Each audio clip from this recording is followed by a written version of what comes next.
Bonjour, bonjour, bienvenue à toutes et à tous sur Cocotte TV. Aujourd'hui, une nouvelle vidéo de présentation qui porte sur le tout nouveau boîtier Fractal Design Define S2 Vision qui sera disponible en une version RGB ou une version Blackout. Blackout, ça veut dire le boîtier intégralement noir, vert trempé, teinté, ventilateur noir. La version RGB reprend le châssis, le vert trempé du Blackout, mais rajoute 4 ventilateurs de 140 mm en ARGB. Vous pourrez donc faire tout ce que vous voulez. Au niveau de l'éclairage, on a même un LED strip qui passe sur la partie supérieure. Ce boîtier reprend le châssis du Define S2, un très bon châssis qui propose beaucoup de place, qui est compatible EATX. On a dans cette version Vision, qui veut dire qu'on va tout voir de l'intérieur du boîtier, 4 panneaux en verre trempé, à l'avant, à gauche, à droite, sur le dessus. Et comme on le disait, pas moins de 4 ventilateurs de 140 mm de base, que ce soit pour la version Blackout ou pour la version RGB, ce qui permettra d'avoir très probablement des très bonnes performances en refroidissement. On vous donne les tarifs, 199 € pour la version Blackout, 254,90 € pour la version RGB qui intègre 4 ventilateurs à RGB plus un LED strip. On vous propose de découvrir justement la version RGB, c'est tout de suite, c'est maintenant, c'est sur Cocotte TV. Avant de découvrir ce Define S2 Vision RGB dans les moindres détails, quelques tech specs. Sachez que le boîtier fait 12,1 kg et qu'il mesure exactement 233 mm de largeur sur 465 mm de hauteur, 543 mm de profondeur et il est compatible EATX. Au niveau du style, on est sur du pur Fractal Design. C'est hyper sobre, c'est très bien fait, on est sur un produit qui est de haute qualité, le verre trempé est absolument magnifique, on a des pourtours peints partout, le plastique présente hyper bien, c'est intégralement filtré via les côtés et les ouïes latérales, on aime beaucoup, comme souvent chez la marque. Alors, ce modèle Vision, en fait, propose beaucoup de verre trempé. On a un panneau en verre trempé sur la gauche, un panneau en verre trempé sur le dessus, un à l'avant et un également à droite. La face avant de ce Vision est en verre trempé, on a des ouïes à gauche et à droite et on remarque tout de suite qu'on a 3 ventilateurs de 140 mm derrière, ils sont de type ARGB, on y reviendra en fin de vidéo. Bien sûr, comme toujours, la face avant est amovible, mais dans un premier temps, il faut retirer le filtre inférieur, puis tirer la face avant pour pouvoir accéder aux 3 ventilateurs de 140 mm, on pourra remplacer le tout par 3 ventilateurs de 120 mm. Derrière, on pourra adjoindre un radiateur de water cooling en 360 mm maximum ou 260 mm. 280 mm, pardon. Sur le côté gauche, on le disait, un panneau en verre trempé, ce dernier est maintenu avec 2 vis à main et le panneau en verre trempé est monté sur un cadre en acier, ce qui fait qu'on a une très bonne rigidité de la porte et on a un système d'ouverture avec des clips, ce qui fait que c'est très facile à monter, démonter. L'arrière du châssis présente une structure que l'on connaît avec ici un ventilateur de 140 mm avec un réglage de la hauteur sur 3 cm. Le ventilateur est aussi RGB. Ici, l'emplacement de la plaque qui oscille de la carte mère, 7 slots d'extension classique, 2 slots d'extension 90 degrés, l'emplacement de l'alimentation avec une platine de montage amovible. Ici, on va retrouver le bouton d'ouverture pour la partie supérieure en verre trempé. Alors, la partie supérieure n'est pas facile à retirer comme ceci. Il est même impossible de la retirer. Il faut vraiment la pousser depuis l'intérieur pour pouvoir l'attraper. On y reviendra un peu plus tard quand on passera à l'intérieur du boîtier. Autrement, sur le côté gauche, on retrouve le même panneau en verre trempé que du côté droit, avec le même système d'ouverture, avec les petits clips qui permettent de bien maintenir la porte en place. Sur le dessus de ce S2 Vision, on va retrouver le panneau de contrôle avec les entrées-sorties audio, le reset, un USB 3 points type C, un power on, 2 USB 2.0, 2 USB 3.0.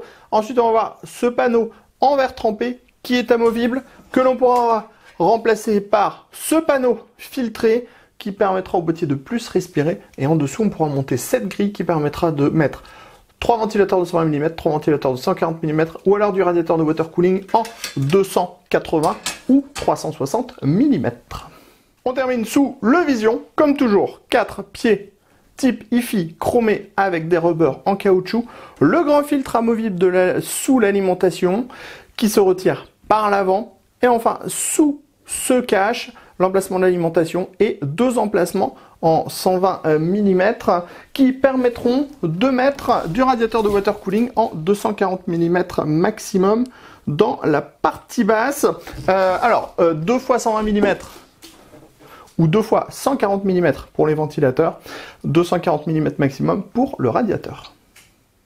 On découvre maintenant l'intérieur de ce Define S2 Vision RGB avec le châssis. Première chose, on est sur une norme EATX, on a donc beaucoup de place en interne, vous pourrez mettre de la très grosse carte mère.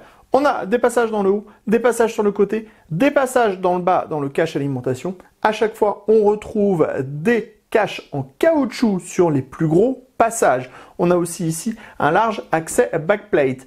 À l'avant, ici, on a différentes rainures qui vous permettront d'installer des réservoirs de water cooling par exemple. Dans le bas, au niveau du cache alimentation, on a une partie amovible. Comme ça, si vous voulez installer un gros radiateur de water cooling en 360 mm maximum, en push-pull, vous pourrez. Sachez que c'est également compatible 280 mm à l'avant. Vous voyez, on a largement la place de mettre du 360 à l'avant. On a aussi largement la place de mettre du 360 mm dans la partie haute. Continuons avec cette partie basse. Ici, le dispositif pour pouvoir protéger l'alimentation. On a une grille sur le dessus intégrale. On pourra rajouter des paniers, des braquettes SSD. Par exemple, les 2 qui sont à l'arrière, derrière le plateau de carte mère, on pourra aussi les installer à l'avant sans aucun problème. On vous reparle justement de la partie avant avec les 3 ventilateurs de 140 mm qui sont présents de base. Sachez que ces 3 ventilateurs sont RGB et PWM. Ils sont même plus que RGB, ils sont ARGB. On a la livraison d'une petite télécommande dans le bundle qui vous permettra de les piloter. Autrement, c'est compatible avec une majorité des cartes mères. On pourra remplacer ces 3 ventilateurs de 140 mm par 3 ventilateurs de 160 mm. Et on vous le disait, pour le water cooling, c'est 280 mm, 360 mm. On vous présente maintenant la partie arrière. On retrouve un nouveau ventilateur de 140 mm qui est lui aussi ARGB. On a ensuite 7 slots d'extension classiques avec des cachages ouvrés, montage par vis à main et 2 slots à 90 degrés, montage par vis classique. Dans la partie haute, on a le panneau en verre trempé. Vous le voyez, on a également un LED strip RGB complet qui va diffuser de la lumière à l'intérieur, ce qui fait qu'on est vraiment sur une grosse dose de RGB. Sachez que dans la partie haute, la partie en verre trempé se démonte. On a un petit bouton ici, on appuie, ça soulève la partie. On peut ainsi la retirer. On pourra installer en interne une grille qui permettra d'installer différents ventilateurs, à savoir du 3 x 120 mm ou du 3 x 140 mm. Pour le water cooling, on sera en 360 mm ou 280 mm. Et si on veut pouvoir avoir une extraction d'air, on a cette grande grille qui vient se mettre en lieu et place de la partie haute et qui, en lieu et place de la partie haute, dans le bon sens, et qui vient tout simplement se clipser comme la partie en verre trempé. Et donc, on a une partie supérieure qui est intégralement aérée. À l'arrière de ce Define S2 Vision, on va retrouver le PCB fan ici, qui permettra la gestion de 4 et 5, 9 ventilateurs. On a une gestion PWM, ça se branche avec du SATA. On a sous ce petit pod là, toute la connectique qui est dédiée au RGB. Attention, il y a beaucoup de câbles, il y a 4 prises, puisqu'on a 4 ventilateurs. On a 3 paniers qui sont des paniers compatibles disques durs et SSD. On a un système de rubber en caoutchouc pour les disques durs, donc ça veut dire 3 disques durs ici, 2 SSD là, ou alors 5 SSD au total. On retrouve les passages, les scratchs pour pouvoir regrouper une grosse partie des câbles au centre du boîtier. On a également 2 petits brackets SSD amovibles que l'on pourra mettre de l'autre côté si on le désire, le large accès backplate, enfin l'emplacement de l'alimentation dans le bas avec des rubbers en caoutchouc. On découvre maintenant le Define S2 Vision avec la machine montée à l'intérieur. Comme on est sur un boîtier qui est compatible EATX, vous le voyez, on a beaucoup de place en interne, même avec un gros ventira de CPU, une grande carte graphique et une carte mère qui est tout aussi imposante. On a des passages absolument partout, donc dans le bas, dans le fond, au milieu, même à l'avant, dans la partie haute, sur les côtés. On a des caches en caoutchouc sur les plus gros passages, ce qui permet d'avoir vraiment une configuration qui est montée aux petits oignons. À l'avant, on a plein de dispositifs et de rainures pour pouvoir insérer par exemple un réservoir de water cooling ou encore une pompe. Si on met du gros radiateur de water cooling à l'avant en 360 mm, on pourra retirer cette partie du cache alimentation, ce qui permettra de mettre du push-pull en 360 à l'avant.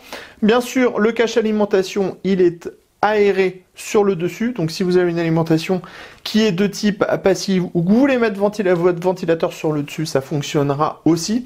Enfin, on remarque qu'on a aussi pas mal de place dans cette partie haute.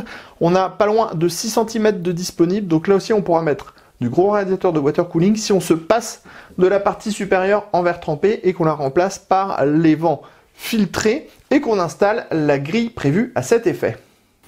À l'arrière du plateau de carte mère, vous pouvez le voir, c'est également très propre. Tout d'abord, on a beaucoup de dispositifs pour pouvoir mettre des colliers. Donc par exemple, pour pouvoir vraiment faire passer les câbles à l'arrière, bien organiser les choses. Ici, on va voir les 3 cages HDD qui sont également compatibles SSD. On aime bien ce système puisque ça permet d'avoir une ventilation et on n'a pas de disques durs qui sont de l'autre côté ni en dessous. Donc on est sûr de pouvoir préserver ces 3 emplacements disques durs.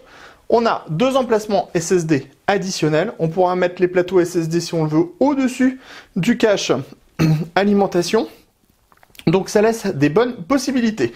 On a ici le PCB fan qui va permettre la gestion des ventilateurs via le PWM si vous le désirez. Ça se branche via une petite prise SATA dans le bas. Et ici, on a le petit dispositif qui va permettre de gérer le RGB qui est livré de base. Si par exemple vous avez une carte mère qui ne gère pas du tout le RGB, si vous avez une configuration un peu ancienne, vous aurez ce petit boîtier qui permettra de gérer les oscillations du RGB, les couleurs du RGB et l'intensité du RGB. Comme sur les autres modèles Define, on va retrouver bien sûr la goulotte ici qui reprend la plupart des câbles, donc c'est déjà presque préorganisé dès le départ. Attention toutefois, avec le RGB, on a une flopée de câbles. Nous, on les a tous cachés dans cette cache qui est vide, mais il y en a vraiment beaucoup, puisqu'on a 4 câbles pour le RGB. On a ensuite les dédoubleurs de câbles. On a aussi les différents câbles qui vont aller sur le PCB fan. Donc, ça fait vraiment beaucoup de choses. On en termine donc de cette découverte du Define S2 Vision RGB avec justement le RGB.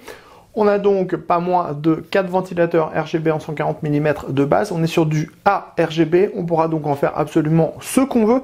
C'est compatible avec toutes les cartes mères, tous les systèmes de gestion RGB qu'on retrouve sur toutes les cartes mères du marché. Mais sachez que le boîtier est quand même livré avec un boîtier de gestion. Un boîtier de gestion que nous avons, nous, installé à l'arrière du boîtier, qui vous permettra de modifier en fait le système d'éclairage par vous-même, avec différents modes.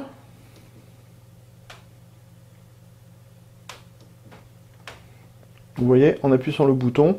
On va pouvoir faire varier les modes, on va pouvoir changer les couleurs.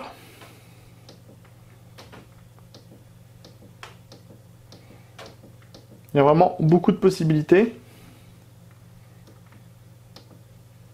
On pourra tout éteindre aussi, ce qui est plutôt une bonne chose.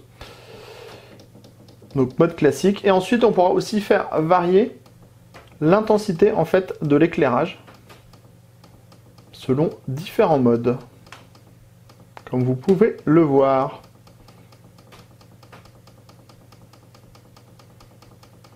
Donc c'est plutôt du RGB très complet. Sur ce, on se donne rendez-vous très prochainement sur cocotland.com pour découvrir tous les articles, toutes les news à propos du matériel hardware, les boîtiers, les CPU, les cartes graphiques, absolument tout. Et on se donne rendez-vous sur Cocotte TV pour toutes nos prochaines vidéos. Sur ce, on vous dit à très bientôt.